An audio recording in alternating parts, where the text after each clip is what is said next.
தமிழன் தொலைக்காட்சி சொந்தங்களுக்கு கிறிஸ்டோபர் தாஸின் அன்பு வணக்கங்கள். இன்றைய அரசியல் அரங்கம் நிகழ்ச்சிக்காக நம்முடன் இணைந்திருப்பவர் தமிழ்நாடு அனைத்து வணிகர் சங்கங்களின் பேரமைப்பின் மாநில தலைவர் கொளத்தூர் திரு ரவி அவர்கள் நம்முடன் இணைந்திருக்கிறார். அவரோடு நிறைய விஷயங்கள் நம்ம பேசவிருக்கிறோம். குறிப்பாக தமிழ்நாட்டின் வணிகர்கள் எதிர்கொள்ளக்கூடிய பிரச்சனைகள், சவால்கள், இந்த அரசாங்கங்கள் வணிகர்களுக்கு ஆதரவாக இருக்கிறதா, வணிகர் சங்கங்களின் செயல்பாடுகள் வணிகர்களுக்கு உள்ளபடியே ஆதரவு கரம் நீட்டுகின்றனவா என்பன போன்ற பல்வேறு கேள்விகள். சமீபத்தில் ஜிஎஸ்டி 2.0வை மத்திய அரசு அமல்படுத்தி இருக்கிறது. 4 வகைகளாக இருந்த வரிகள் தற்போது 5-18 என்ற அளவில் நிறுத்தியிருக்கிறார்கள். இது உண்மையில் வணிகர்களுக்கு ஆதரவான ஒரு நிலைப்பாட்டை தருமா? இந்த ஜிஎஸ்டியோட 2 வகையிலான வரி நேரடியாக மக்களுக்கு செல்கிறதா? மக்களுக்கு செல்வதற்கான வழிகளை வணிகர்கள் எவ்வாறு மேற்கொள்ள வேண்டும்? அரசுகளின் அறிவுறுத்தல்கள் என்ன?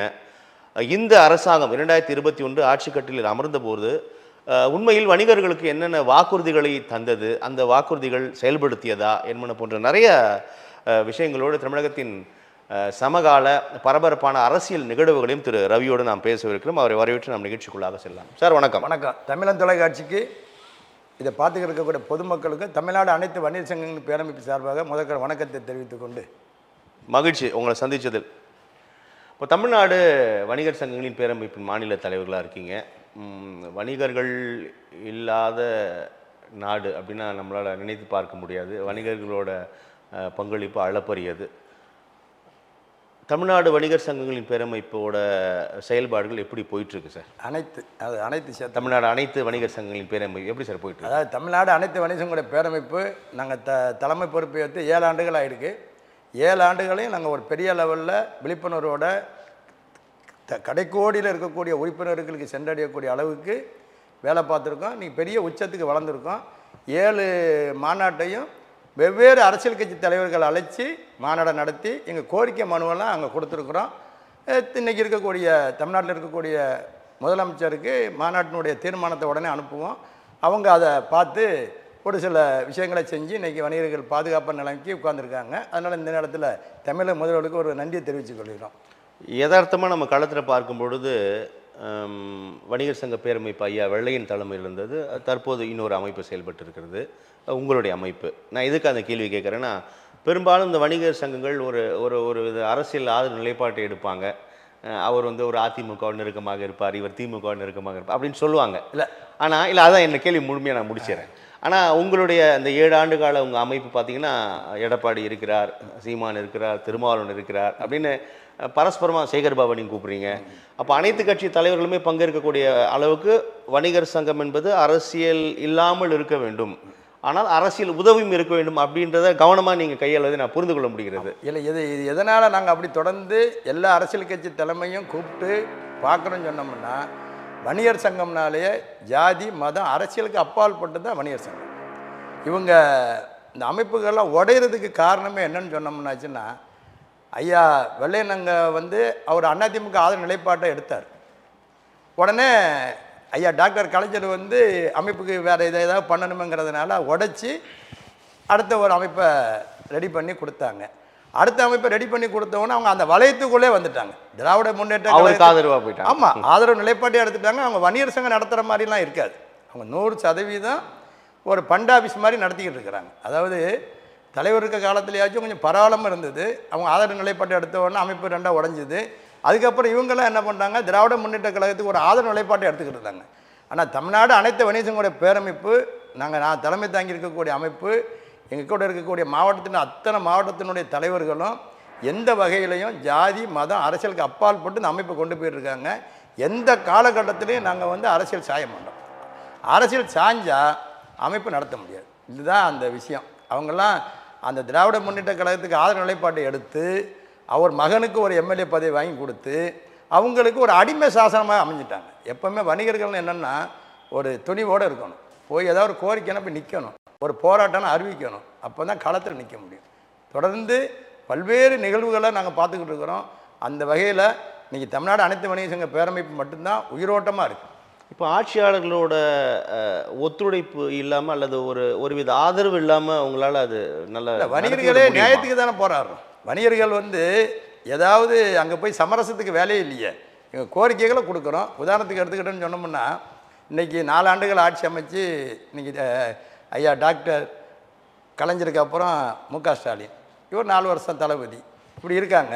இருந்ததில் என்ன ஒரு நிலைப்பாடு என்ன சொன்னோம்னா, தொடர்ந்து ஃபஸ்ட்டு 2 ஆண்டுகளில் மிகப்பெரிய அளவில் எல்லா கடைகளிலையும் மிகப்பெரிய அளவில் தாக்குதல், கொலை, ஒரு பிரச்சனை, கடைகளை இவங்க கட்சிக்காரங்க இல்லைன்னா சமூக விரோதிகள் இப்படிலாம் தாக்குதல் நடந்தது. ஆனால் நாங்கள் தொடர்ந்து போன வருஷத்தில் 2 ஆண்டுகள் காலமாக புகார்களை கொடுக்குறோம். போய் இந்த மாதிரி உடனே என்ன பண்ணுறோம், டிஜிபி அலுவலகத்துக்கு அனுப்புகிறோம், சிஎம் செல்லுக்கு அனுப்புகிறோம், அவங்களுக்கு தகவல் தெரிவிக்கிறோம். இந்த மாதிரி நடந்திருக்கு, இது கொஞ்சம் பாருங்கள், போலீஸ் கட்டுப்பாடு உங்கள்கிட்ட இருக்குது, அதனால் இதை பாருங்கங்கிற நிலைப்பாட்டை எடுத்து சொல்கிறோம். இப்போ கொஞ்சம் பரவாயில்ல, அதாவது ஃபஸ்ட்டு இருந்ததுக்கு இப்போ கொஞ்சம் பரவாயில்ல. அந்த மாதிரி ஒரு மிகப்பெரிய அட்டூழியம் இல்லை. முதல்ல ஒரு கவனத்துக்கு போனோன்னா முதல்ல கவனத்திலிருந்து நிறைய கட்சிக்காரங்களை நீக்க கூட செஞ்சுருக்காரு. ஓ, இந்த அரசு. ஆமாம், இந்த அரசு இப்போ சமீபத்தில் பண்ணுறாங்க அந்த விஷயத்த. எங்களுக்கு என்ன, இந்த அரசுக்கிட்ட ஒரே ஒரு கோரிக்கை நீண்ட நாளாக நாங்கள் வச்சுக்கிட்டு இருக்கோம். இந்த 7 ஆண்டுகள்லாம் இல்லை, எனக்கு விவரம் தெரிஞ்சு நாங்கள் ஒரு 45 வருஷம் இந்த அமைப்பு ரீதியாக அந்த சங்கங்களில் போராடிட்டு வரோம். ஐயா டாக்டர் கலைஞர் வணிகர் நல வாரியம்னு ஒரு இதை கொண்டு வந்தாங்க. வணிகர் நல வாரியம் கொண்டு வந்த உடனே அதில் வணிக நலத்தில் யார் உறுப்பினராக இருப்பாங்கன்னு சொன்னால் அரசியல் கட்சி சார்ந்தவங்க தான் இருப்பாங்க. இப்போ உதாரணத்துக்கு தான் ஒரு கௌரவ பதவி, அது அவங்க இல்லாமல் வணிகர்கள் இருக்கணும். வணிகர்கள் இருந்தால் மட்டும்தான் நல்லா இருக்கும். அதுதான் சரி, அது சரி. ஆனால் இவங்க அதை செய்கிறதே இல்லை. ஏன்னா இன்றைக்கி இருக்கக்கூடிய பார்த்தீங்கன்னா ஒவ்வொரு அரசியல் கட்சிக்கிட்டையும் வர்த்தக பிரிவுன்னு ஒன்று இருக்கும். உதாரணத்துக்கு எடுத்தால் திராவிட முன்னேற்ற கழகத்தில் காசிமுத்து மாணிக்கம் வர்த்தக பிரிவு இருப்பார். நீண்ட நாளாக அவர் தான் இருக்கார். ஆனால் அவர் இந்த வணிகர்களுக்கு ஏதாவது குறைகளை பார்ப்பாரா செய்வாரான்னாச்சும் நடக்காது. காரணம் அவருக்கு சார்ந்த ஆட்களை பார்ப்பாங்க. அதனால் ஏன்னா அவர் திமுகவில் இருப்பதனால அவரை எதிர்த்து செய்ய முடியாது. இப்போ உதாரணத்துக்கு எடுத்துக்கிட்டால் ஒரு கடை முதலாளி என்ன செய்வான், ஓனர் மீறி ஏதாவது செய்ய முடியுமா? இதான் நிலை. அது இல்லாமல் ஓப்பனாக இருக்கணும். அது மட்டும் இல்லாமல் இந்த அரசுக்கு இந்த 7 ஆண்டுகளுக்கு முன்னாடி எங்களெல்லாம் அழைச்சி, இந்த 4 ஆண்டுகளில் இவங்க பொறுப்பேற்றதுனால எங்களை அழைச்சி எங்களை கூப்பிட்டு இந்த மாதிரி நீங்கள் வணிக நல வாரியத்தில் உறுப்பினர் ஆகுங்க அப்படின்னு சொன்னாங்க. இன்றைக்கி இருக்கக்கூடிய அமைச்சர் மூர்த்தி ஒரு கூட்டம் போடும்போது நாங்கள் சங்கத்திலேருந்து போய் உட்காந்து அவங்கள பார்ப்போம். அவங்களோட ஒரு கோரிக்கை நம்ம வச்சோம். என்ன வச்சோம்னு சொன்னோம்னா, ஒரு வணிகம் உரிமை பெற்றுட்டால் ஒரு கடை நடத்த முடியும், வணிக உரிமை இல்லாமல் கடை நடத்த முடியாது. இதுதான் இந்த இதில் நகராட்சியாக இருக்கட்டும், பேரூராட்சியாக இருக்கட்டும், மாநகராட்சியாக இருக்கட்டும், பெருமாநகராட்சியாக இருக்கட்டும், இப்படி இருக்கும். இதில் அந்த உரிமை, உதாரணத்துக்கு நீங்கள் ஒரு கடை இப்போ நம்ம ரெடி பண்ணுறோம், இப்போ படித்த பிள்ளைங்க நிறைய பேர் தொழிலுக்கு வராங்க, ரெடி பண்ணிட்டோன்னு சொன்னோம்னாலே அவங்க இந்த வணிக நல வாரியத்தில் உறுப்பினராக வந்துடணும். கடை உரிமை என்னைக்கு எடுக்கிறோம் எடுத்துடணும். உதாரணத்துக்கு எடுத்துக்கிட்டால் ஒரு இடத்த வாங்க போகிறோம், இடத்த வாங்கினா நேம் ட்ரான்ஸ்ஃபர் ஆகும். அந்த இடம் நம்ம பதிவு பண்ணால் பத்திரப்பதிவு போனால் நேம் ஆகிடும். ஆனால் பட்டா நம்ம பேரில் மாறிடும். அப்போ கடை உரிமை எடுத்துட்டாரு, இவர் வணிக நல வாரியத்தில் உறுப்பினர் ஆகிடுவார் அப்படிங்கிறத கொண்டு வரணும். எதனால் இது கோரிக்கை பல நாளாக வச்சுக்கிட்டு இருக்குன்னு சொன்னோம்னா, அப்படி கொண்டு வந்தால் மட்டும்தான் என்ன ஆகுன்னு சொன்னோம்னா, இப்போ இவங்க முதல்வர் சில திட்டத்தை மாற்றி விபத்தில் இறந்தால் 5 லட்சம், முகப்பேருக்கு ஒரு 50,000, இப்படி ஒரு இதில் ஸ்லாப் அடிப்படையில் கொண்டு வந்திருக்காங்க. அதில் இது நிறைய சிறு வணிகர்களுக்கு சென்றடையாது. ஏன் சென்றடையாதுன்னா, சிறு வணிகர்கள் உரிமை எடுக்கிறதே பெரிய விஷயம். அதுக்கப்புறம் அதில் ஃபுட் லைசன்ஸு, கார்பரேஷன் லைசன்ஸ் எடுக்கணும், ஃபுட் லைசன்ஸ் எடுக்கணும், இப்படி அந்த இதில் வந்துடும். இவங்க அடுத்த கட்டத்துக்கு போக மாட்டாங்க. இதை போய் எனக்குண்ணா இதுக்கு போய் ஏன் பணம் கட்டுவானே, ஏன் எடுப்பானு வந்துடுமா. ஒரே ஸ்லாப் அடிப்படையில் ஒரு கடை வைக்கணும், உரிமை பெற்றா ரைட்டு, இவர் அதிலெல்லாம் வந்துடுவாருங்கிறத கொண்டு வந்துடணும். இப்போ நடைமுறையில் அப்படி இல்லை, கிடையாது. அப்போ இப்போ எந்த அடிப்படையில் வணிகர் நல வாரியத்தில் உறுப்பினரை சேர முடியும்? அது உறுப்பினரை சேர்க்குற வெப்சைட் இருக்குது, அதில் போய் சேரணும். இல்லை, எந்த அடிப்படையில், எந்த தகுதி அடிப்படையில்? தகுதி அடிப்படையில் கடை உரிமை இருக்கணும். சரி, கடை உரிமை இருக்கணும், நம்ம ஃபுட் லைசன்ஸ் இருக்கணும். சரி, அந்த அடிப்படையில் தான் இவர் போய் உள்ளே சேர முடியும். சரி, சேர்ந்தானா பணம் கட்டணும்.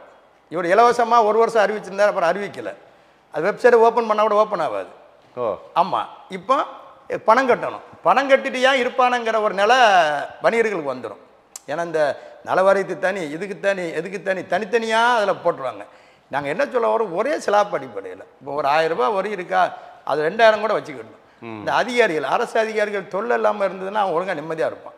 ஆனால் இது அதெல்லாம் பார்க்கவே மாட்டாங்க. உடனே இப்போ பாருங்களேன், ஒரு 70-80% நம்ம சிறு வணிகர்கள் தான் அந்த லைசன்ஸ்லாம் முறையாக எடுப்பாங்க. ஆமாம், சில கடைக்காரங்க எடுக்கிறது கொஞ்சம் கம்மியாக இருப்பாங்க. ஆனால் அவங்க எப்படி இருப்பாங்கன்னு சொன்னோம்னா, வாழ்வாதாரமே அவங்க அது சின்ன கடை தான், ஒரு பூக்கடை, ஒரு சின்ன கடை, மீன் கடை, இப்படி இருக்குது, சின்ன கடையாக இருக்கும். இப்போ ஒட்டு மொத்தமும் நம்ம கொடுத்து பாருங்கள், 100% அந்த இதுக்குள்ளே வந்துடுவாங்க. அவன் பயன்படுறான்ல, ஒரு விபத்தில் இருந்து ஒரு 5 லட்சம் அந்த குடும்பத்துக்கு அரசு கொடுக்குதுன்னு சொன்னால் எவ்வளோ பெரிய விஷயம். இது அப்படி இருக்காது. வேணா நீங்கள் பாருங்கள் யாருக்கு இருக்குன்னா பெரும் முதலாளிகளுக்கு இருக்கும் இது. ம். பெரும் முதலாளிகள் போய் அதில் இருப்பான். பெரும் முதலாளிகளுக்கு இந்த அரசு கொடுத்து பிரயோஜனமே இல்லையா? நம்ம கோரிக்கைகளை தொடர்ந்து இப்போ சொல்லிடுறோம். வணிக வரித்துறை அமைச்சர் உங்க கோரிக்கையை ஏற்றுக்கொண்டாரா? அது பரிசீலனை வாங்குறாங்க, பண்றேன்னு சொன்னாரா? எல்லாரும் வாங்குறாங்க, கீழே போடுறாங்க. யாரு கேட்டாச்சுன்னா உடனே என்ன பண்ணுவாங்கன்னா, இவர் நம்மளுக்கு ஆதரவு நிலைப்பாட்டில் உள்ள அமைப்பு இல்லை, கீழே அதான் வைக்க. கேட்குறேன். புரியலையா? நியாயமான அமைப்பு, போராடுறாங்க, வெளிச்சத்துக்கு எந்த பிரச்சனையும் சொல்கிறாங்க, இவங்களை உட்கார வச்சு பேசணும், கேட்கணும்லாம் கிடையாது. ஓ இவரா, அப்புறம் அவரை கூப்பிடுப்பா. ஆதரவு நிலைப்பாட்டில் இருக்கிற அமைப்பை கூப்பிடு. இப்போ அவங்க உதாரணத்தை எடுத்துக்கிட்டிங்கன்னா, முதலமைச்சர் 4 வருஷம் 2 முறை போயிடுறாரு. திராவிட முன்னேற்ற கழகத்தினுடைய ஆட்சி பொறுப்பேற்று அமைப்பில் போய் நின்று அவங்க பையனுக்கு ஒரு சீட்டை கொடுத்து அவர் எம்எல்ஏ ஆகிடுறாரு. அங்கே போய் ஆதரவு நிலைப்பாட்டை காமிச்சிட்டு இதுதான் அமைப்பு நினைக்கிறாரு. அது பண்டாபிஸுங்கிறது அவருக்கு தெரியல. அமைப்புங்கிறது 21 லட்சம் வணிக குடும்பம் இருக்குது. ஒரு இடத்துல 21 லட்சம் வணிக குடும்பத்தையும் கூட்டணும்னா மிகப்பெரிய கஷ்டம். இன்னைக்கு 21 லட்சம் வணிக குடும்பம், மொத்த தமிழ்நாட்டில் 21 லட்சம் வணிக குடும்பங்கள் ஆமா இருக்காங்க. இருக்காங்க. மொத்தமே அவ்வளவுதான் இருக்காங்க. இல்லை அதுக்கு எல்லாமே பெரு வணிகர்கள் இருப்பாங்க, சிறு வணிகர்கள் வணிகர்கள் 21 லட்சம் வணிக குடும்பம் ஆமா இருக்காங்கல்ல. அப்படின்னா ஒரு ஏறக்குறைய 1 கோடி பேர் வச்சுக்கலாமா? வந்துடுவாங்கல்ல, 1 கோடி ஈஸியாக வணிகர்கள் இருப்பாங்க. இதை இந்த தமிழக முதல்வருக்கு எடுத்து சொல்றதுக்கு ஆள் இல்லை. இப்போ காசு முத்துமாணிக்கம் வர்த்தகப்பில் இருக்காருன்னா அவர் சொல்லணும், இப்போ 21 லட்சம் வணிக குடும்பம் இருக்குது, அமைப்பு இப்படி 1 2 நம்மளே உடைச்ச அமைப்பு ஒன்று இருக்குது, புரியலையா? நம்ம அப்பா உடைச்ச அமைப்பு ஒன்று இருக்குது, உடைக்காத அமைப்பு ஒன்று இருக்குது, புதுசாக வந்த அமைப்பு இருக்குது. இதை கூப்பிடு, என்ன குறைகளை கேளு. ஒரே திட்டம் போடுறோன்னு சொன்னோம்னா அந்த திட்டத்தில் என்ன நடக்கணும், எதையாவது கூப்பிட்டு வச்சு இதெல்லாம் நிறைவேற்ற போகிறோம், இது செஞ்சால் சரியாக இருக்கும், இந்த அதிகாரிகள் இருக்கணும். இதெல்லாம் அவங்களாம் பார்க்குறதே இல்லை. அவங்க என்ன நினைக்காங்களோ அதை உடனே பண்ணிட்டு போயிட்டே இருக்கிறது. இன்னைக்கு பாருங்கள். சரி, இப்போ நான் வெளிப்படையாக ஒரு கேள்வி உங்ககிட்ட கேட்குறேன். அப்போ நீங்கள் எந்த அரசியல் கட்சியோட ஆதரவு நிலைப்பாடு இல்லாமல் ரவி என்பவர் தனியாக முழுக்க வணிகர்களின் நலன் சார்ந்து இயங்கி கொண்டிருக்கிறாருன்னா, அப்போ அரசோட ஆதரவு உங்களுக்கு கிடைக்கல, நீங்கள் எப்படி நீங்கள் வணிகர்களுக்கு வந்து நலன் பயக்க முடியும்? அதுதானேங்க, நாங்கள் இன்னைக்கு அமைப்பு நடத்துறது பெரிய கஷ்டம். நாங்கள் அமைப்பு நடத்திக்கிட்டு இருக்கோம் 7 வருஷம் சொன்னால், துணிச்சலோட யாருக்கும் அடிபணியாமல் நிற்கிறோன்னு சொன்னோம்னா அதுதான் அமைப்பு. சிறு வணிகர்களை கட்டமைப்பில் கொண்டு வந்ததுனால எல்லா வணிகர்களும், பெரிய வணிகர்கள்லாம் ஒரு பகுதியில் இருந்துக்கிட்டு சிறு வணிகர்கள் அத்தனை பேரும் ஓரணியில் எங்கிட்ட இருக்காங்க. இன்னைக்கு கூட பார்த்தீங்கன்னா ஐயா எடப்பாடியாரை வச்சு நாங்கள் ஒரு மாநாடு மறைமலை நகரில் நடத்தினோம். எதிரில் உடனே முதல்வர் வச்சு நடத்தினாங்க. அங்கே பக்கத்திலே தான் ஒரு 10-15 கிலோமீட்டர் மதுராத்தில் நடத்தினாங்க. அவரை விட இந்த மாநாடு சிறப்பாக பேசப்பட்டது. எல்லா பத்திரிகையும், ஹிந்து பத்திரிகை, இங்கிலீஷ் பத்திரிகை, எல்லா பத்திரிகையிலுமே எழுதுனாங்க. எவ்வளோ உறுப்பினர்கள் இருக்காங்க உங்கள் சங்கத்தில்? எங்கள் சங்கத்தில் 1 கோடி உறுப்பினர்கிட்ட நிறைய இருக்காங்க. ஓ ஆமாம். ஆனால் குடும்பம் தான் 21 லட்சம் குடும்பம்னு சொல்கிறோம்லானே. இந்த வணிகர்கள் என்ன பார்த்தீங்கன்னா, தென்பகுதியில் இருக்கக்கூடிய ஒட்டுமொத்த வணிகர் குடும்பமும் எங்கிட்ட தான், வேறு ஆள்கிட்டே கிடையாது, வேறு எந்த அமைப்பிலுமே கிடையாது. காரணம், ஒரு பொருளாதார ரீதியாக போய் அவங்க கஷ்டப்பட்டால் உடனே நிற்கக்கூடிய அமைப்பு எங்கள் அமைப்பு. பிரச்சனைனா காது கொடுத்து கேட்கக்கூடிய அமைப்பு எங்கள் அமைப்பு. ஒரு விஷயம் சொன்னால் எந்த மாவட்ட தலைவருக்கு ஃபோன் பண்ணாலும் எடுத்து பேசக்கூடிய அமைப்பு எங்கள் அமைப்பு. வேறு எந்த தலைமைக்கும் யாராவது ஃபோன் போட சொல்லுங்கள், ஃபோன் எடுக்கிறதுக்கு ஒரு ஆள் வச்சுருப்பான். இதுதான் நிலை. நம்ம அதெல்லாம் தாண்டி அமைப்பை கொண்டு போய்கிட்டு இருக்கோம். இன்றைக்கி எடப்பாடியாரை வச்சு ஒரு பெரிய மாநாடு நடத்தி காமிச்சோம். நீங்களே ஏற்கனவே சொன்னீங்க. ஃபஸ்ட்டு அருமையான சேகர் பாபை கூப்பிட்டோம், அப்புறம் திருமாவளவனை கூப்பிட்டோம், அப்புறம் சீமானை கூப்பிட்டோம், இப்போ எடப்பாடியாரை கூப்பிட்டோம். அடுத்து எங்களுக்கு ஒரு வேளை ஆட்சியில் மாற்றங்களோ இல்லைன்னா இருக்கே அது முதல்வர் வந்து உட்கார்ந்தா இதே முதலமைச்சரை கூட நாங்கள் கூப்பிடுவோம், வாங்க இந்த மாதிரி வணிகர்கள் பிரச்சனையை பாருங்கன்னு சொல்லுவோம். பிரம்மாண்ட அளவில் மிகப்பெரிய எழுச்சி கூட்டத்தை காமிச்சோம். இதுதான் வணிகர்களுக்கு. கோரிக்கைகள் நிறைவேறனா உடனே போராட்டத்தில் இறங்குறோம். இப்போ நீங்கள் சொன்னீங்கல்ல, நீங்கள் எந்த அரசையும் நாடாமல் இருந்தால் உங்கள் கோரிக்கைகள் எடுபடாது அப்படிலாம் சொல்கிறீங்க. அப்படிலாம் இல்லை. நியாயமான எடுபடாதுன்னு சொல்ல, எடுபடுமான்னு கேட்குறேன். எடுபடும். பெரும்பாலும் இந்த ஆதரவு நிலைப்பாட்டில் போயிட்டனால கேட்குறேன். எடுபடுங்கிறனால. எடுபடும். எப்படி எடுபடும்னா அதுதான் அமைப்பு. அரசியல் சார்ந்து எந்த அமைப்பு கூட ஒரு அமைப்பு ஒரு அரசியல் சார்ந்து போயிட்டா கண்டிப்பாக அமைப்பு வளர்க்கவே முடியாது. எப்பவுமே குறைகளை சொல்லக்கூடிய நிலை தான் இருக்கணும். எந்த அரசு பொறுப்பேற்றிருந்தாலும், இந்த அரசு இல்லை எந்த அரசு இருந்தாலும் அந்த அரசுக்கு இது குறை அப்படி சொல்லணும். ஏன்னா எல்லாம் எல்லாத்துக்கும் தெரிஞ்சிடாது. இந்த தப்புங்க அப்படின்னு சொல்லணும். இன்றைக்கி கூட பாருங்கள், பக்கத்தில் இருக்கக்கூடிய கோயம்பேடு நிலவரம், அண்ணன் அமைச்சர் சேகர் பாபுன்னு தான் என் நண்பர் தான், அவருடைய கட்டுப்பாட்டில் தான் இருக்குது. நீங்கள் வேணுன்னா ஒரு ரவுண்டு அடித்து பாருங்கள் என்ன நிலையில் இருக்குதுன்னு பாருங்கள். இது அவருக்கு தகவல் தெரியாது. இந்த இருக்கக்கூடிய சிஎம்டியோட நிர்வாகிகள் உட்காந்து இந்த மாதிரி இருக்குது, இந்த மாதிரி சூழல் இருக்குது, இந்த ஒன்றுமே இல்லை, மழை நீருக்கு சுற்றி தோண்டி போட்டான். கோயம்பேட்டில் சொல்கிறீங்க? ஆமாம், கோயம்பேட்டில் சுற்றி தோண்டி போட்டாச்சு. கோயம்பேட்டில் மட்டும் இல்லை, சென்னை முழுக்கவே நடக்குது. இது இல்லாமல் மெட்ரோ வேறு பிரச்சனை. இதெல்லாம் அந்த அதிகாரிகள், அதாவது போர்க்கால அடிப்படையில் நின்று அந்த அதிகாரிகள் இறங்கி ஒரு அதிகாரி மனசு வச்சு உண்மையாக நேர்மையாக நம்மளுக்கு கொடுத்த 8 மணி நேரம் 10 மணி நேரம் வேலையை உருப்படியாக பார்க்கட்டுமே, சூப்பராக இருக்கும். எந்த அதிகாரியுமே, ஒரு சில அதிகாரி தான் ஒழுங்காக வேலை செய்கிறான். நேற்று குளத்தூர்ல இருந்து நம்ம வணிக மையத்துக்கு போனேன், நந்தம்பாக்கத்துக்கு ட்ரேட் சென்டருக்கு போனேன் ஒரு நிகழ்ச்சிக்காக. 3 மணி நேரம் ஆயிடுச்சு. சாயங்காலம் 5 மணிக்கு கிளம்பி 8 மணிக்கு போகிறேன். 7 மணிக்கு நாங்கள் போனோம். இந்த வெளியூர் பயணம் மாதிரி இருக்குது. இப்படி இருக்குது. நீங்கள் யார் அவங்கள போக சொல்லுங்களேன். இன்னைக்கு யாரையாவது போக சொல்லுங்க. எல்லாம் வந்தாங்கன்னா அவங்களுக்கெல்லாம் ஒதுக்கி இந்த மக்களை ரொம்ப சாகடித்து 3 மணி நேரம் பேரிக்கார்டு போட்டு அனுப்பக்கூடிய காலகட்டம் இருக்குது. தொடர்ந்து பார்க்கணும். அதாவது மக்களுடைய கவனத்துக்கு கொண்டு போய் மக்களை சந்தித்து இந்த மாதிரி பிரச்சனைங்க அப்படின்னு பார்க்கணும். இப்போது நீங்கள் குறிப்பிட்டபடி ஆட்சி அதிகாரத்தோடு இணக்கமாக இருக்கக்கூடிய நபர்கள் தான் பொதுவான மக்கள் நம்புவாங்க. நம்மளும் அதிகாரத்தில் இருக்கோம், உடனே ஒரு எம்எல்ஏட்டு பேச முடியும், மினிஸ்டர் பேச முடியும்னு. ஆனால் இந்த நிலைப்பாடு எடுக்காமல் முழுக்க முழுக்க வணிகர்களுக்காக நீங்கள் செயல்பட்டதாக சொல்லும் போது உங்களுடைய சங்கத்துலேயும் கோடி அளவில் உறுப்பினர் இருக்கிறதா சொல்கிறீங்க. அது ரொம்ப வியப்பாக இருக்குது. இல்லை பார்த்தீங்கன்னா உங்களுக்கு சமீபத்தில் கூட ஒரு 3 மாதத்துக்கு முன்னாடி பெரிய மழை, கொட்டு மழை. ஜிஎஸ்டி 22வது கவுன்சிலிங் கூட்டம் ஜிஎஸ்டி நடந்து முடியுது. நாங்கள் அதுக்குள்ளே கோரிக்கைகள் கொடுக்குறோம்.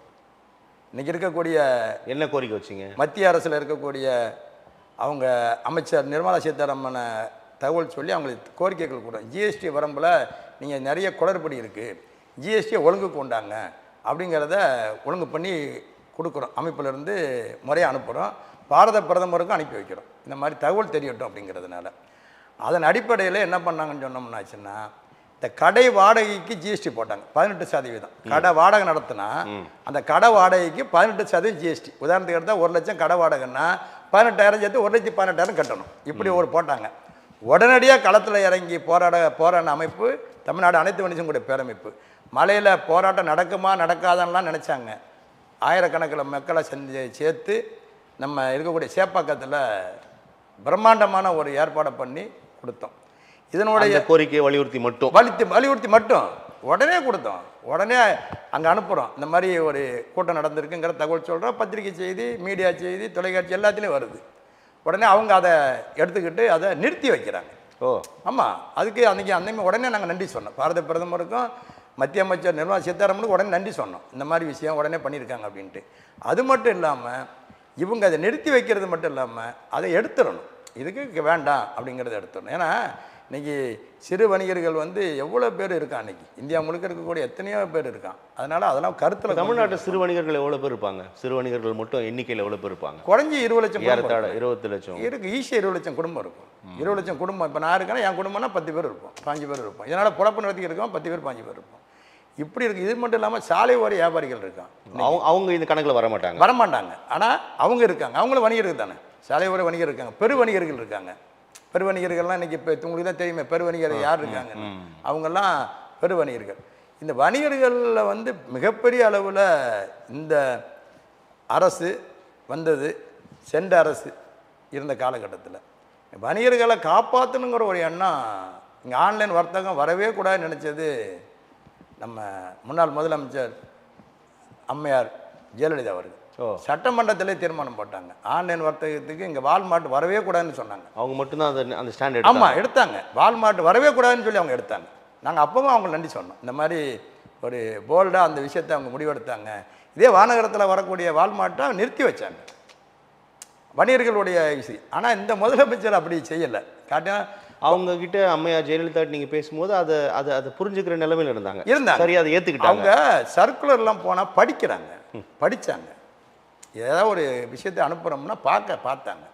இப்போ எல்லாமே வணிகர்களுக்கு நல்லது செஞ்சிடணுங்கிற காலகட்டத்தில் இல்லை. ஒரு சில பிரச்சனைகள், கோரிக்கைகள் நான் அதை பார்க்கணும். இப்போ இன்றைக்கி பாருங்கள், லூலு மார்க்கெட்டு வேண்டாம் நாங்கள் சொல்கிறோம்.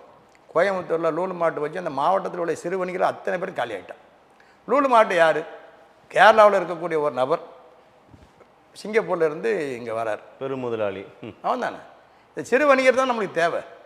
இந்த பெருமுதலாளிகள் இருந்து எத்தனை பேரை நிறைவேற்ற முடியும்? முதல்ல ஏதாவது ஒரு பொருளை 100 ரூபா பொருளை ஒரு 10 ரூபாய்க்கு விற்கிறது. உதாரணத்துக்கு 400 ரூபா முந்திட்டு விற்கிதுன்னா 10 ரூபாய்க்கு விற்கிறது, 100 ரூபாய்க்கு விற்கிறது. இப்படி அந்த மார்க்கெட்டை கரெக்ட் பண்ணிக்கிட்டு அப்புறம் மக்களை திசை திருப்புறது தான் அர்த்தம் இருக்கும். அதுக்குள்ளே இவன் செத்து போயிடுவான். எல்லாம் சிறு வணிகர் தான் போயிடுவான். எல்லாம் நீ சிறு வணிகர்கள் 27% இல்லாமல் போனதுக்கு காரணம் மத்திய அரசும் மாநில அரசும். மாநில அரசு என்ன நினைக்குதுன்னு சொன்னோம்னா, பரவாயில்ல யாராக வரட்டும் அப்படிங்கிற ஒரு இதை சொல்லுவாங்கள்ல, யாராக வந்தால் சிவப்பு கம்பளம் விரித்து வரவேற்கிறோம் அப்படின்னு சொல்லி, அப்படி இந்த ஆன்லைன் வர்த்தகத்தை ஊக்கப்படுத்திட்டாங்க. இப்போ அந்த அம்மையாக இருந்திருந்தானே கண்டிப்பாக பெருசாலாம் பாதிச்சிருக்காது, வணிகர்கள் பாதிச்சிருக்க மாட்டாங்க. இப்போ எல்லா வணிகர்களும் சின்ன சின்ன கடைக்காரங்கள்லாம் கணவன் மனைவி வச்சு கடை நடத்தக்கூடியவர்கள் தான் தப்பிச்சுக்கிட்டு இருக்காங்க.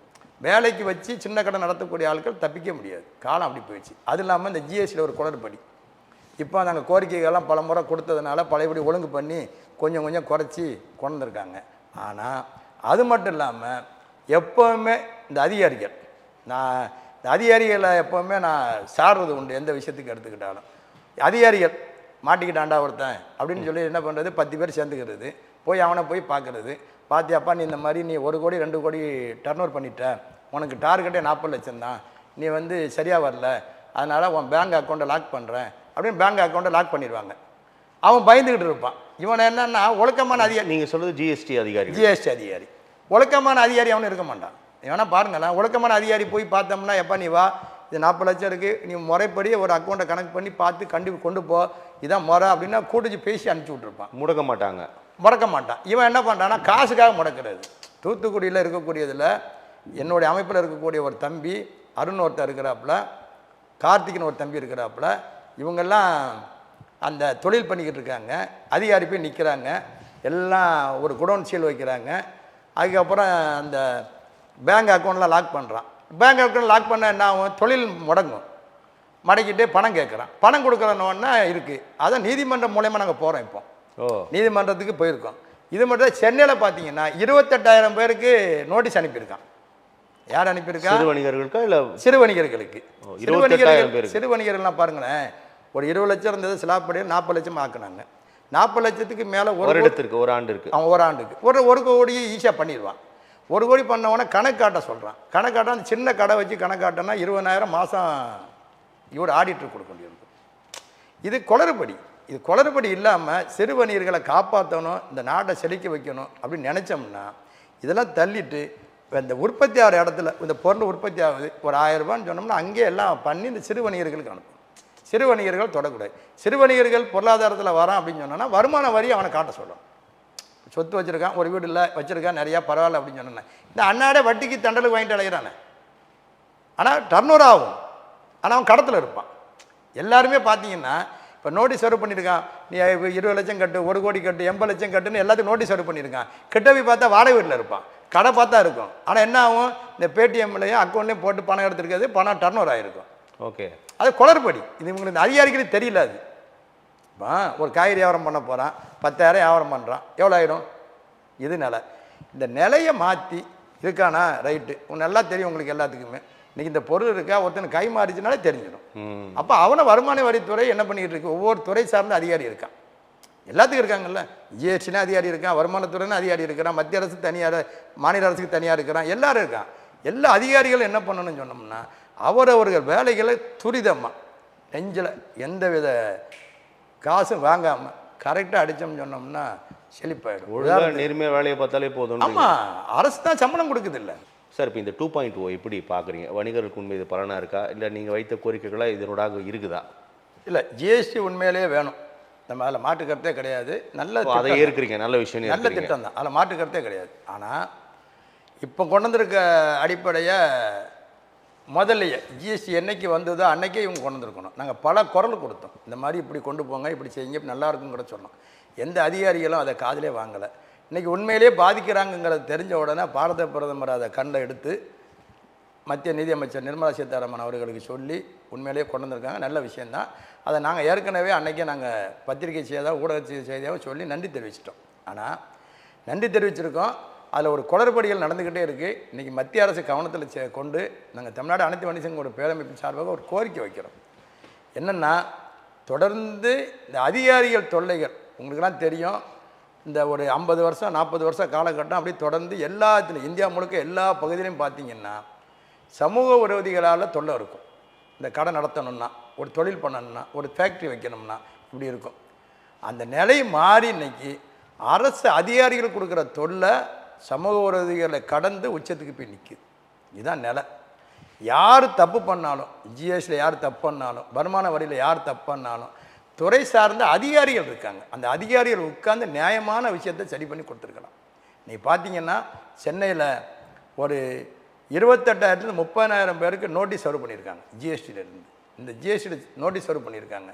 காரணம் கேட்டால் எங்களுக்கு என்னன்னே தெரியல, நீ பணத்தை மட்டும் கட்டுன்றான். இல்லை, இப்போ எனக்கு ஒரு சிறிய குறுக்கீடு சார். நான் எல்லா வரிகளையும் நான் ஒழுங்காக கட்டுறேன், எல்லா சட்ட விதிமுறைகளுக்கு உட்பட்டு நடத்தும் போது அதிகாரிகளால் என்ன சார் செய்துவிட முடியும்? இல்லை, இதுதான் பாருங்கள், அதிகாரி என்ன செய்ய முடியும்னா டார்கெட். அதோடைய விஷயம் என்னன்னு சொன்னோம்னா 40 லட்ச ரூபா நீ இதுக்குள்ளே கட்டு இந்த வரம்புக்குள்ளே வருவ அப்படிங்கிறத அந்த காலகட்டம் இருக்கும். இன்றைக்கி இருக்கிற பொருளாதார அடிப்படையில் பார்த்தீங்கன்னா எல்லாருக்குமே பேங்க் அக்கௌண்ட், எல்லாருமே வீடு வாங்கின கடன், ஒரு தொழில் பண்ணனா கடன், இப்படி இருக்கும். ஒரு 40 லட்ச ரூபா டார்கெட்டுக்குள்ள வரான்னு சொன்னோம்னாச்சுன்னா அவன் அந்த வியாபாரத்தில் பண்ணக்கூடியவன் அந்த நம்ம இவரை ஒரு இவர் யார் ஆடிட்டரை வச்சு பண்ணவே முடியாது. இதில் ஏன் சார் பண்ண முடியாது? இல்லை, 40 லட்ச ரூபான்னு சொன்ன வருமானம் இவருக்கு 15,000 20,000 கொடுக்கணும், குடும்பம் நடத்தவே முடியாது. அது அந்த தொழில் பண்ணக்கூடியவங்களுக்கு மட்டும்தான் தெரியும். இவங்கெல்லாம் எப்படி இந்த ஜிஎஸ்டியை கொண்டாடுறாங்கன்னா, இப்போ மத்திய அரசு மாநில அரசுக்கு ஜிஎஸ்டி, எப்போ டீசலா ஜிஎஸ்டி, இதெல்லாம் எப்படி அது ஒரு கணக்கில் அவங்க கொண்டு வருவாங்க. இந்த சாப்பிட்ற பொருள் இருக்குல்ல, உற்பத்தியாகிற விவசாய பொருள், விவசாயிகளும் வணிகர்களும் 2 கண். விவசாயிகள் இல்லை அப்படின்னா வணிகர் கிடையவே கிடையாது.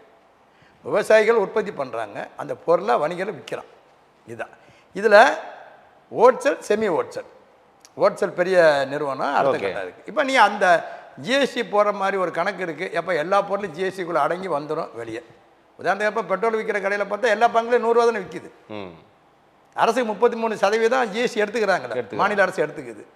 அதை மாதிரி பெரிய இடத்துல உற்பத்தி ஆகுது, ஒரு பொருள் உற்பத்தி ஆகுதுன்னு தெரியுது இல்லை, அங்கே போட்டு விற்கிறவனை போய் தொல்லை கொடுக்காம இருந்தால் இந்த சிறு வணிகர்கள் பாதுகாக்கப்படுவான். ஆனால் இப்போ நீங்கள் சொல்கிற கணக்கு அங்கேயும் போடுறாங்க இங்கேயும் போடுறாங்க. ஆமாம், வந்துடுது இல்லை, அங்கே போட்டுட்டு அங்கே ஜிஎஸ்டியும் போடுறாங்க இங்கேயும் போடுறாங்க, வாங்குற எனக்கும் போடுறாங்க. ஆமாம், ஜிஎஸ்டி வரிங்கிறது உண்டு. இவன் என்ன பண்ணுறான்னு சொன்னோம்னா ஜிஎஸ்டிக்குள்ளே நீ இப்போ 40 லட்சம் வியாபாரம் பண்ணிட்டல, நீ அப்போனா இந்த ஜிஎஸ்டிக்குள்ளே கணக்கு காட்டு வந்து நம்ம கோரிக்கை என்ன வைக்கணும்னா சிறு வணிகர்களை தொடாதங்க. இந்த 21 லட்சம் வணிக குடும்பத்தை தொடவே தொடாது. உனக்கு அதிகாரம் உற்பத்தி ஆகிற இடத்துல, உதாரணத்துக்கு எடுத்தால் ஒரு பருப்பு உற்பத்தி ஆகுது, ஒரு 50 ரூபா விற்க வேண்டிய பருப்புக்கு நீ 33% ஜிஎஸ்டி போட போகிற, 20% ஜிஎஸ்டி போட போகிற, 18% போடுற, 5% போடுற, இப்போ 5% போடுற, 5% கட்டி பொருளை எடுத்துகிட்டு வந்து விற்க போகிறான். ஸோ அதை கொடுத்து நீங்கள் வாங்கிடுறோம். அவ்வளோ வணிகர்கள் என்ன இருக்குது, 1% ஒரு பொருளை எடுத்துக்கிட்டால் 100 ரூபாய்க்கு வாங்கினா அந்த வரி என்ன பண்ணுவான், ஒரு 5 ரூபா வச்சு 105 ரூபா விற்பான், இல்லை 103 ரூபா விற்பான். இன்றைக்கி இந்த ஆன்லைன் வர்த்தகத்தில் தொழிலை பண்ண முடியாதனால அவ்வளோ நிலை ஏற்பட்டுக்கிட்டு இருக்கு. அதை உழைப்பால் நிற்கிறான், 20 மணி நேரம் வணிகத்தை உழைக்கிறதுனால நின்றுக்கிட்டு இருக்கான். இல்லைன்னா சிறு வணிகர்கள் அப்போவே ஊதிட்டு போயிருப்பான். இது நிலை. அதான் மத்திய அரசு கவனத்தில் என்ன செய்யணும், ரைட்டு உற்பத்தி ஆகுது நியாயமான பிரச்சனை, அந்த இடத்துல உற்பத்தி ஆகிற பொருளுக்கு அங்கேயே போடு. உங்களுக்கு எல்லா இடத்துக்கும் லைசன்ஸு கொடுத்தா தான், உரிமம் கொடுத்தா தானே வரும். ஒரு பருப்பு வெளியே வருதுன்னா உரிமம் கொடுத்தா தான் வரும், ரவை வெளியே வருதா உரிமம் கொடுத்தா தான் வரும், எண்ணெய் வருதுன்னா உரிமம் கொடுத்தா தான் வரும். அங்கேயே அதுக்கான வரியை போடணும். சமீபத்தில் கூட பார்த்தீங்கன்னா இப்போ ஒரு 10 நாளைக்கு இப்போ 5 நாளைக்கு முன்னாடி நகைக்கடையில் ரைடு, அவன் திருடனா உனக்கு தெரியலன்னா அப்போ நீ என்ன அதிகாரி, நீ நான் வரி கொடுக்கல, வரி ஏற்றிட்டாரு பல கோடி, நீ நிற்கிற வாசலில் போய் ஏன் நிற்கிற, ஏற்கிறான்னு உனக்கு தெரிஞ்சுன்னா அன்றைக்கி போய் நிற்கணும்ல, விட்டுட்டு கடைசியில் பிடிக்கிறது போய். அப்போ அந்த அதிகாரிகள் வேலை செய்யலுங்கிறது அர்த்தம். இப்போ பார்த்தீங்கன்னா உதாரணத்துக்கு எடுத்திங்கன்னா காவல்துறை கட்டுப்பாடு யார்கிட்ட இருக்குது, தமிழக முதல்வர்கிட்ட இருக்குது. டிஜிபி லெவலில் ரிப்போர்ட் கொடுக்கணும் போய் என்னென்ன நடக்கு, என்னென்ன சூழ்நிலை நடக்குன்னு. எல்லா பகுதியிலையும் சமூக விரோதியில் ஒரு செயல்பாடு ஒரு பிரச்சனை நடக்குதுன்னு சொன்னோம்னா அருகாமையில் உள்ள காவல் நிலையத்தில் கூட அந்த புகாரை எடுத்து செய்ய மாட்டாங்க. உடனே நாங்களாம் என்ன பண்ணணும், சென்னை பெருநகரமாக இருந்தால் ஏசியை பார்க்கணும், கிராம பகுதியாக இருக்கா டிஎஸ்பியை பார்க்கணும், அது இல்லைன்னா ஒரு சின்ன பிரச்சனை கூட எஸ்பி லெவலில் போக வேண்டிய காலகட்டம் இருக்குது. ஒரு காவல் நிலையத்துக்கு ஒரு 50 அதிகாரிகளை வச்சு அந்த காவல் நிலைய கட்டுப்பாடு. இன்றைக்கி எடுத்துக்கிட்டால் சட்டத்தில் சட்டம் ஒழுங்கு பிரச்சனையில் 1 லட்சம் பேர் குடும்பம் இருக்குது, 1 லட்சம் பேர் நபர் இருக்கான்னா அதுக்கு ஒரு காவல் நிலையம் இருப்பாங்க, கட்டுப்பாட்டுக்கு வந்துடும் ஈஸியாக. அப்படி இருக்கிற காவல் நிலையத்துக்குள்ளே ஒரு பெரிய அதிகாரி இருப்பார். இப்போ முன்னால் 5 காவல் நிலையத்துக்கு ஒரு ஏசி போட்டாங்க, இப்போலாம் என்ன பண்ணியிருக்காங்கன்னா 2 காவல் நிலையத்துக்கு ஒரு ஏசியை போட்டாச்சு. அந்த போர்க்கால அடிப்படையில் நடவடிக்கை இல்லைங்கிறது தானே. போனோன்னா கூப்பிட்டு என்னச்சுன்னு யாருச்சுன்னு தப்பு செஞ்சால் தண்டனை கொடுக்கணுங்க, பஞ்சாயத்தே பண்ணக்கூடாது. எல்லா காவல் நிலையும் பஞ்சாயத்து தான். அதனால் வணிகர்கள் பிரச்சனை அதான் நடக்குது. அம்மா இப்போ பாருங்களேன், முன்னெல்லாம் ஏதாவது ஒரு கோரிக்கைகள் போய் ஒரு பிரச்சனை போய் சொன்னோம்னா உடனே பார்க்குறது இல்லை. இப்போல்லாம் அந்த நடவடிக்கைகள்லாம் இல்லை கிடையாது. சும்மா ஒப்பேத்திட்டு போயிட்டு இருக்காங்க. காவல்துறை எப்படி அவர்கள் காவல்துறை அதிகாரிகள் நினச்சி அதை நிற்கிறாங்களோ அப்போ சமூக விரோத செயல் நடக்கவே நடக்காது. இப்போ நம்ம இந்த ஜிஎஸ்டி 2.2 பற்றி பேசியிருந்தோம் சார். அது சரியான அணுகுமுறை தான். இல்லை, அவங்க இப்போ கொண்டு வந்தது நல்ல விஷயம்தான். ஆனால் இவங்க இதை கொண்டு வரணுங்கிறத எங்கள் கோரிக்கை. எப்படின்னா சிறு வணிகர்கள் போய் நீங்கள் இந்த கணக்காட்டு அந்த கணக்காட்டுலாம் இல்லாமல், ஏன்னு கேட்டோன்னா நல்லா பார்த்தீங்கன்னா சிறு வணிகர்கள் இங்கே இல்லை, இந்தியா முழுக்க இருக்கக்கூடிய எல்லா சிறு வணிகர்களும் முடிஞ்ச அளவுக்கு படிப்பறிவு இல்லாமல் இருப்பாங்க. நீ யாருன்னா கேளுங்க, படிப்பறிவு இல்லாமல் இருப்பாங்க. அவங்க இந்த ஒரு சின்ன கடையை வச்சுக்கிட்டு பிள்ளைய படிக்க வச்சுக்கிட்டு அடுத்த கட்டத்துக்கு போவாங்க. அடுத்த கட்டத்துக்கு போகும்போது உங்களுக்கு அது தெரியும். அவங்களுக்கு இதை பற்றி தெரியவே இல்லையே. அதிகாரிகள் கேட்டால் சரியான பதிலே இல்லையே. கலந்தாய் கூட்டம் ஜிஎஸ்டி வந்ததை தவிர எந்த இடத்துல எந்த அதிகாரிகளை வச்சு எந்த நம்ம வணிகர்களை வச்சு பொதுமக்களை வச்சு ஜிஎஸ்டினுடைய இது நிலை அப்படிங்கிறது யார் சொல்லியிருக்கா? திடீர்னு வருவாங்க, யாராச்சும் மத்திய அரசுலேருந்து கூப்பிடுவாங்க, அங்கே வச்சு ஒரு கான்ஃபரன்ஸ் காலில் நடக்கும், 2 பேரை பேச விடுவாங்க, கை தட்டுவாங்க, சாப்பிட்டு போயிடுவாங்க. இதான் நடந்துக்கிட்டு இருக்கு. அதனால் அப்படி இல்லாமல் எப்போவுமே ஆழமாக உழணுங்க, உழுது கரெக்டாக பார்க்கணும் நிலவரத்தை. இப்படி இருக்குது, இது செஞ்சால் சரியாக இருக்கும். நான் ஒரே ஒரு விஷயந்தாங்க, பாரத பிரதமருக்கு உண்மையிலேயே அவருடைய பரிந்துரைப்படி இன்றைக்கி இந்த அவர் போட்டதுனால நம்ம நிர்மலா சீதாராமன் உண்மையிலேயே நல்ல விஷயந்தான். அவங்களுக்கு பல முறை நன்றி சொல்லிக்கிட்டு இருக்கிறோம். ஆனால் இந்த நோட்டீஸ் அனுப்புகிற சமாச்சாரத்தை கைவிட்டுட்டு உண்மை நிலையை கண்டறிஞ்சு இந்த அதிகாரிகளை கூப்பிட்டு யார் யார் காசு வாங்குறாங்க, யார் யார் இந்த அதிகாரிகள் ஏன் முடக்கி வைக்கிறான் அந்த பேங்க் அக்கௌண்ட்டெல்லாம் முழுசாக விளக்கம் கொடுக்க சொல்லுங்கள் ஃபஸ்ட்டு. அப்போ தான் சிறு வணிகர்கள் காப்பாற்றப்படுவாங்க. இந்த ஜிஎஸ்டி முறையான ஒழுங்குக்கு வந்துடும். அதனால் நீங்கள் உற்பத்தி ஆகிற இடத்துல மிகப்பெரிய வரியை போடுங்க. உங்களுக்கு இன்றைக்கி நாட்டை நடத்த முடியல அப்படின்னா அதுக்கு ஒரு வரியை போடுங்க, தப்பே கிடையாது. இன்றைக்கி பெட்ரோல் 33 ரூபா குறைச்சோம்னா மாநில அரசில் 50 ரூபாய் பெட்ரோல் ஊற்றிடலாம். மத்திய அரசு போடுறதுனால அப்படி இருக்குது. கேட்டால் இவங்க அப்படி இருப்பாங்க. அதனால் அதே மாதிரி சாப்பிடக்கூடிய உணவுப் பொருட்கள், பொதுமக்கள் சாப்பிடக்கூடிய உணவுப் பொருட்கள், உற்பத்தி ஆகிற விவசாயிகள் பொருட்கள் அதான் வருதா, வரக்கூடிய இடத்துல அதை போய்ட்டு வரி போட்டு சிறு வணிகர்களுக்கு கொடுத்துருங்க. சிறு வணிகர்களை கொஞ்சம் தொடாதங்க. சிறு வணிகர்கள் உண்மையில் அளவுக்கு மீறி வருமான வரி கட்டாமல் இருக்கிறான்னா நீங்கள் மாநில அரசு பார்த்து அதை நடவடிக்கை எடுக்க சொல்லுங்கள். யாராக இருந்தாலும் செய்ய சொல்லுங்கள். ஒரு இடம் இன்னைக்கு என் பேரில் இருக்குது, நாளைக்கு இவர் பேரில் மாறப்போகுதுன்னு சொன்னோம்னா உடனே தெரிஞ்சிடும். ஆகா இவர் வாங்கியிருக்கிறாருப்பா, இவர் முறையாக கணக்காட்டலை, முறையாக வரி கட்டலை அப்படின்னா அவரை உடனே கூப்பிடுங்க. இன்றைக்கி அதை செய்யணும். அதை செஞ்சோம்னாலே நாடு சுவிச்சம் ஆகிடும். அது மட்டும் இல்லாமல் நீண்ட நாளாக இன்றைக்கி இல்லை, காலங்காலமாக இந்த அரசு, மத்திய அரசு, மாநில அரசு நகர்ந்துக்கிட்டு இருக்குன்னு சொன்னால் 3ல் 1 பங்கு வரியை ஈட்டி கொடுக்கக்கூடியது வணிகர்கள். அதை உண்மையான நிலையை வணிகர் மனசில் வச்சுக்கிங்க. இந்த வணிகர்கள் மட்டும் இல்லை அப்படின்னு சொன்னோம்னா உங்களுக்கே தெரியும், வரியெல்லாம் ஒழுங்காக வந்து சேர்ந்துருக்காது. இன்றைக்கி எல்லா துறையும் அப்படி தெம்பாக போகுதுன்னு சொன்னோம்னா வணிகர்கள் மட்டும்தான். வணிகர்களை காப்பாற்றுங்க. சிறு வணிகர்களுக்கு ஆதரவு நிலைப்பாட்டை கொடுங்க. வணிகர்களுக்கு வங்கி மூலிமா கடன் கொடுங்க. நீங்கள் இந்த முறை இல்லை, சென்ற முறை உட்கார்ந்த உடனேயே முத்ரா வங்கின்னு ஒன்று எல்லா நேஷனலைஸ் பேங்க்லையும் கொண்டு வந்தீங்க. கொண்டு வந்து என்ன பண்ணீங்க, எல்லா அரசியல் கட்சி சார்ந்தவர்கள் தான் அந்த முத்ரா வங்கியை பயன்பட்டாங்க. இந்த சிறு வணிகர்கள் போய் கேட்டோம்னா உனக்கு இதுக்கு தகுதி இல்லை, இதுக்கு இவ்வளோ தான் தருவேன் அப்படிங்கிறதுனால. ஆனால் அரசியல்வாதிகள் போனாங்கன்னா பயப்படுறீங்க. பயப்படாத நிலையை எடுத்து சட்டம் எல்லாத்துக்கும் ஒன்று தான், சட்டம் தன் கடமை செய்யணுங்கிற ஒரு நிலையை எடுத்தோம்னா இன்றைக்கி சிறப்பாக இருக்கும். இப்போது ஒரு 20-25 ஆண்டுகளுக்கு முன்னால் இந்த வணிகர்கள் லோக்கல் ரவுடிசம் கத்தியை காட்டி மிரட்டுறது அப்படிலாம் நிறையா கேள்விப்பட்டிருப்போம். நானும் பட்டிருக்கிறேன், நீங்கள் உங்களுக்கு தெரியும். அது இப்போ மாறிடுச்சு. ஆனால் உள்ளூர் அரசியல் பிரமுகர்களால் அது அந்த கட்சி இந்த கட்சி இல்லை, எல்லா கட்சி பிரமுகர்கள் தலைவர் வராரு, இங்கே மாநாடு நடத்தணும், கூட்டம் நடத்தணும் அப்படின்னு அந்த ஒரு போக்கு இருக்கிறதா நிறைய வணிகர்கள் சொல்லி நானே கேட்டிருக்கேன். அது என்ன சார் இருக்கு? இது இப்போ நீங்கள் சொன்னது மாறுறதுக்கு என்ன காரணம்னா ஒரே ஒரு விஷயந்தான். நல்லா இன்னைக்கு எல்லாரும் படிக்கணும், படிக்க வைக்கணும் அப்படிங்கிற ஒரு நிலைப்பாடு எடுத்தது ஐயா காமராஜர். காமராஜர் கொண்டு வந்த நிலையில் நிறைய பேர் படித்தாங்க. முதல்வர் கூட ஒரு போன மாதம் முந்தின மாதம் பேசினார். இந்த மாதிரி என் திருமணத்துக்கு கூட வந்திருந்தாங்க. இந்த மாதிரி விஷயம் அவங்கள பார்த்து நாங்களாம் இருக்கணுங்கிற ஒரு காலகட்டத்தை அவர் பேசினார். அவரை பார்த்து நிலைப்பாட்டில் படித்த பிள்ளைகள் இன்றைக்கி சமுதாயத்தில் இன்றைக்கி வளர்ந்து நிற்கிறாங்கன்னு சொன்னோம்னா அதனுடைய தாக்கம் அவங்க ஆன்லைனில் எதுவாக இருந்தாலும் புகார்னா போடக்கூடிய நிலை. அவன் நடவடிக்கை எடுக்கிறான், எடுக்கலை. இப்போ நான் தப்பு பண்ணானா என் மேலே உடனே புகார், அவன் நடவடிக்கைங்கிறது அடுத்த கட்டம். அதனால் இந்த அடிமட்டத்தில் ரொம்ப லோக்கலில் இருக்கக்கூடிய பிரச்சனைகள் நடக்காமல் பாதுகாக்கப்பட்டுச்சு. கல்வி தான் அதுக்கு மெயின் காரணம். படிக்க வச்சதுனால பிள்ளைகள் ஒரு வீட்டுக்கு எடுத்துக்கிட்டால் அந்த பிள்ளைகள் படிச்சிருக்கோம், டிகிரி முடிச்சிருக்கோம், அந்த பிள்ளைகள் தாராளமாக தைரியமாக இருந்திருக்கும், காரணம் இதான் விஷயம். கல்வி உயர்ந்ததுனால அந்த அடிமட்டத்தில் உள்ளது இல்லை. அதான் சொன்னேன்ல, சமூக விரோதிகள் போய் அரசு அதிகாரிகள் ரவுடி பையன் மாதிரி வந்துட்டான். இதுதான் நிலை. யாருனாலும் கேளுங்க, அரசு அதிகாரி இருக்கான்னு சொன்னோம்னா போய் நின்னோம்னா அவன் மேலே மரியாதை வரணுங்க, பயமே வரக்கூடாது. சார் வந்திருக்காரு, உட்காருங்க சார், என்ன வேணும் அடிக்காது. இப்போ நீங்கள் குறிப்பிடக்கூடிய 2 துறை, ஒன்று ஜிஎஸ்டி மற்றொன்று வணிக வரித்துறையா? ஆமாம், இது ரெண்டுமே தொல்லை கொடுக்குறாங்க. வணிக வரித்துறைலாம் ஒன்றும் இல்லை. இப்போ ரொம்ப தொல்லை தானே. நம்ம தான் உடனே சொல்லிக்கிட்டு தானே இருக்கோம். ஏங்க நம்ம சம்பாதிச்சு கொடுக்குறாங்க, வரி கட்டுறாங்க, நம்மளுக்கு என்ன பாதுகாப்பு கொடுக்குறாங்க? எல்லா வணிகர்களுக்கும் சிறு வணிகர்களுக்கு இந்த தமிழக அரசு ஒரு உரிமம் பெற்றுக்கிறாங்க. இப்போ 80% பேர் தான் உரிமை பெற்றுக்கிறாங்கங்க. வேறு 100% பட முடியல. 80% ஒரு உரிமை பெற்றுக்கான். உரிமை பெற்ற எல்லாமே அதுக்குள்ளே வரணுங்கிறத இந்த அரசு அறிவிக்க முடியலையே. இப்போ பார்த்தீங்கன்னா நல்லா தெரியும், இந்த 10 வருஷ காலத்தில் எனக்கு தெரிஞ்சு கலைஞர் போகும்போது கலைஞர் காப்பீடு திட்டம் எம்ஜிஆர் இருக்கும்போது கிடையாது. புரியலையா? கலைஞர் காப்பீடு திட்டம், பாரத பிரதமர் காப்பீடு திட்டம், இப்போ இதெல்லாம் ரேஷன் கார்டு வச்சுருந்தோம்னாச்சுன்னா போய் முதல்வர் காப்பீடு திட்டத்தை எடுத்துகிட்டு வாப்பா. இப்படி மருத்துவத்துக்கு நம்ம என்ன சொல்ல வரோம், வணிகர்கள் உங்களுக்கு சம்பாதிச்சு கொடுக்குற மாதிரி ஆள். நீங்கள் உங்களுக்கு நாங்கள் வச்சுருக்க ஆள் மாதிரி இருக்கிறீங்க, சம்பாதிச்சு கொட்டிக்கிட்டு இருக்கிறோம்.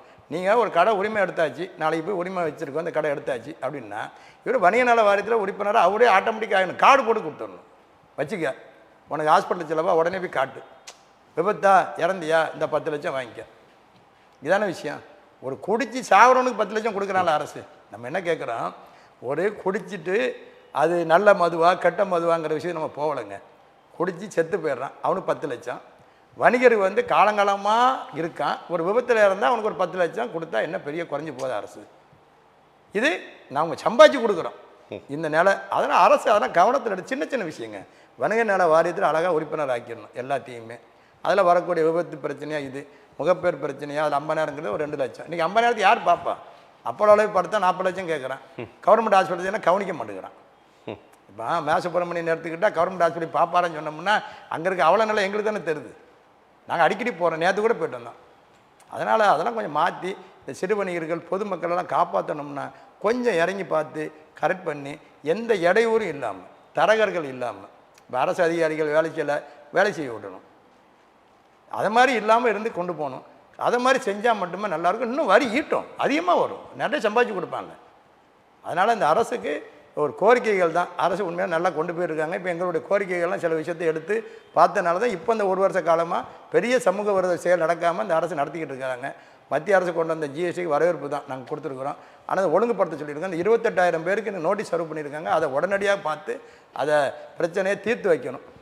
இப்போ 26 சட்டமன்ற தேர்தல் நெருங்க போது வணிகர்களோட முக்கியமான ஒரு கோரிக்கை, இந்த அரசாங்கம் நீங்கள் செஞ்சு கொடுத்தீங்கன்னா உங்களுக்கு நாங்கள் ஆதரவு கொடுக்குறோம் அப்படின்னா எந்த கோரிக்கையை முன்வைப்பீங்க? இல்லை, நாங்கள் ஒரே ஒரு விஷயம் தாங்க, எந்த அரசு வந்தாலும் முதல் வரவேற்பு கொடுக்குறது நாங்கள் தாங்க.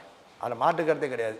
தமிழ்நாடு அனைத்து வணிகங்களுடைய பேரமைப்பை பொறுத்த அளவில் ஜாதி மதம் அரசியலுக்கு அப்பாற்பட அமைப்பது எங்கள் அமைப்பு. எந்த அரசு வந்தாலும் கோரிக்கைகள் வச்சுக்கிட்டே தான் இருப்போம் நாங்கள், அதில் மாற்றுக்கிறதே கிடையாது. அதனால் வணிகர்களுக்கு என்ன சின்ன சின்ன பிரச்சனைகள் எது வந்தாலும் உடனே கோரிக்கை வைக்கக்கூடிய அமைப்புனா தமிழ்நாடு அனைத்து வணிகங்களுடைய பேரமைப்பு தான் இருக்கும். அதனால் வரக்கூடிய அரசு எந்த அரசாக இருந்தாலும் முதல் பதவியேற்கிற அன்னைக்கே நாங்கள் வரவேற்பு தான் கொடுப்போம். இன்றைக்கி ஐயா இல்லை என்ன கோரிக்கைன்னு கேட்குறேன், நீங்கள் அதை பிரேக்கப்பாக எனக்கு சொல்லுங்கள். இல்லை இதெல்லாம் நீண்ட கால கோரிக்கை, நாங்கள் ரொம்ப எதிர்பார்த்தோம், எந்த அரசும் செய்ய மாறுது, ஏற்கனவே செஞ்சு கொடுங்கன்னா சாதாரண விஷயம் தானேங்க. நான் ஏற்கனவே இப்போ சொன்னது தானே, நாங்கள் சின்ன சின்ன விஷயம் தான் கோரிக்கை வைக்கிறோம். அவங்க நினச்சா உடனே இப்போ சாயங்காலமே அறிவிச்சிட்டு போய் முடியும். ஆமாம், நாங்கள் தான் வணிக நல வாரியம் ஒரு உரிமை பெற வணிக நல வாரியத்துக்கு வரணுன்றோம். இது பிரதான கோரிக்கை. கல்விக்கு முக்கியத்துவம் கொடுங்க, எங்கள் பிள்ளைகளை படிக்க வைங்க. இந்த வயது மூப்பு காலத்தில் 60 வயசு ஆயிடுச்சுன்னா பென்ஷன் திட்டம் இருக்குது, இந்த அரசுக்கு கொடுக்கலாம், ஈஸியாக கொடுங்க. இந்த மாதிரி அவங்களுக்கு ஒரு உயிரோட்ட மருத்துவ காப்பீடு. ஆமாம், உயிரோட்டமான விஷயங்கள்.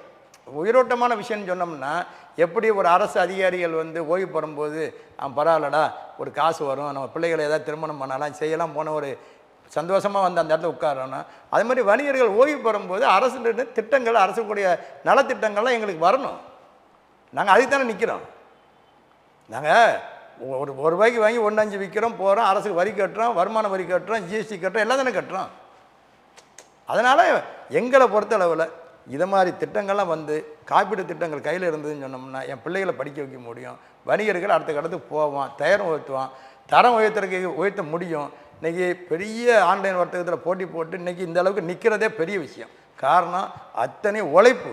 20 மணி நேரம் வணிகர்கள் உழைக்கிறதுனால தான் நிற்க முடியும்.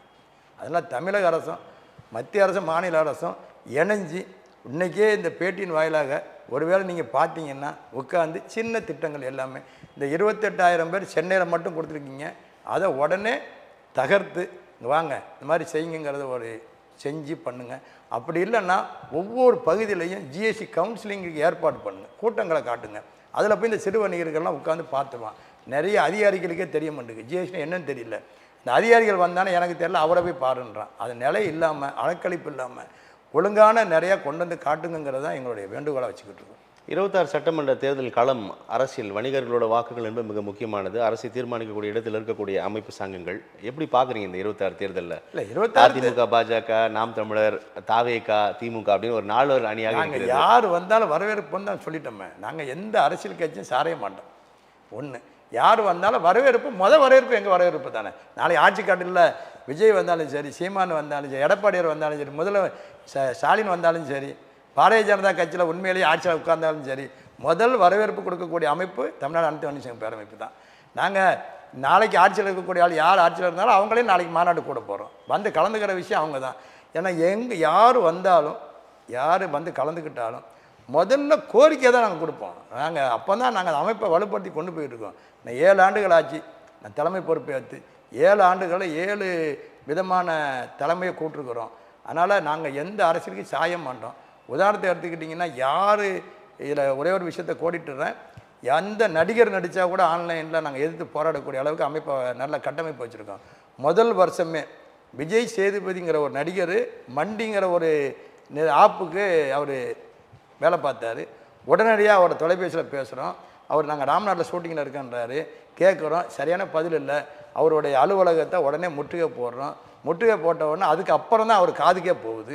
இந்த மாதிரி விஷயமா நான் நடிக்கவே மாட்டேன்னாரு. உண்மையில் இந்த நேரத்தில் ஐயா விஜய் சேதுபதி அவர்களுக்கு ஒரு நன்றி தெரிவிச்சுக்கிறேன். காரணம் என்னென்னா ஒரு பிரச்சனை காதுக்கு வருது, அதை உடனே கூட்டு வச்சு நின்று சரி பண்ணிடுறாங்க. அந்த மாதிரி இந்த நடிகர்களும் யாரும் போய் ஆன்லைனுக்கு ஆதரவு நிலைப்பாட்டு எடுக்காதுங்க. சின்ன வணிகர்கள் குடும்பங்களில் சின்ன சின்ன கடைகளில் பெட்டி கடைகள்லையே நீங்கள் வாங்குங்க. ஏற்கனவே சென்ற மாநாட்டுக்கு முந்தின மாநாட்டில் நடிகர் எஸ்வி சேகரை கூப்பிட்டுருந்தோம். அவர் சொன்னார், இன்றைக்கும் நாங்கள் அண்ணாச்சி கடையில் தான் வாங்குவோம் அப்படின்னு சொல்லுவாங்க. அந்த மாதிரி நிலைப்பாட்டை எடுங்க. வணிகர்கள் தான் இந்த நாட்டை வழிநடத்தி செல்லக்கூடியதில் 3ல் 1 பங்கு வரியை ஈட்டி கொடுக்கக்கூடிய வணிகர்கள் தான். ஆன்லைன் வர்த்தகம்லாம் ஏமாத்திரம் இருப்பான். அது மட்டும் இல்லாமல் பன்னாட்டு நிறுவனங்கள் தான் நிறைய பேர் இருப்பாங்க. அதனால் அதெல்லாம் மனசில் வச்சு நம்ம நாட்டில் நம்ம பகுதியில் இருக்கக்கூடிய அண்ணாச்சி கடைகளை பார்த்து அதை பழகி அவங்கள பாருங்கள். அவங்க தான் எனக்கு உறுதுணையாக இருப்பாங்கங்கிறதுனால தெரிவிச்சுக்கிறேன். நல்லது சார், உங்களுடைய வருகைக்கும் கருத்து பகிர்வுக்கும் மிக்க நன்றி. நன்றி, வணக்கம். இந்த நீண்ட பேட்டியை தமிழன் தொலைக்காட்சி ஒளிபரப்பு செய்த அத்தனை உள்ளங்களுக்கும் தமிழ்நாடு அனைத்து வணிகர் பேரமைப்பு சார்பாகவும் எங்கள் சார்பாகவும் மீண்டும் ஒரு முறை நன்றி கூறி விடைபெறுகிறேன். நன்றி, வணக்கம். நன்றி சார். நேயர்களே, மற்றும் ஒரு அரசியல் அரங்கம் நிகழ்ச்சி சந்திக்கலாம். நன்றி, வணக்கம்.